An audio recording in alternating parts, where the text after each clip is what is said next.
కుంతీదేవి అసలు పాండవులకి అమ్మ ఎలా అవుతుందో తెలుసా? Mahabharatam episode day 15.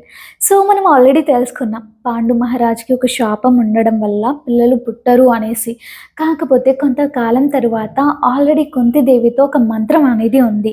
అదే అండి దుర్వాస మహర్షి ఇచ్చిన మంత్రం ఉంది కదా! నియోగ మంత్రం అనేసి కూడా అంటాము. కర్ణ కూడా దాని వల్లే పుట్టాడు అనేసి. సో, దాన్ని కొంతకాలం తర్వాత యూజ్ చేద్దామనేసి డిసైడ్ అవుతుందనమాట. సో, దానివల్ల ధర్మాన్ని పిలిచి యుధిష్ఠిరుడిని, అండ్ అలాగే వాయుని పిలిచి భీముడిని, అండ్ అలాగే ఇంద్రుడిని పిలిచి అర్జునుడిని అడిగేస్తుంది. దానితో అలా ఆ దేవుళ్ళందరూ కూడా బాబులని ప్రసాదిస్తారనమాట. అండ్ అది చూసిన మాద్రి నాకు కూడా ఒక బాబు కావాలి అనేసి అడగడంతో, నువ్వు ఒకటేసారి దీన్ని యూజ్ చేయాలి మంత్రాన్ని అనేసరికి అశ్విని కుమారులని పిలిచి సహదేవ అండ్ నకుల్ అనేసి అడుగుతారనమాట. సో, అలా పాండవులైతే జన్మిస్తారు. సో, అసలు తర్వాత కౌరవులు ఎలా పుట్టారో తెలుసుకోవాలి కదా! సో, ఫాలో చేసేసి ఒక కన్నేసి ఉంచండి.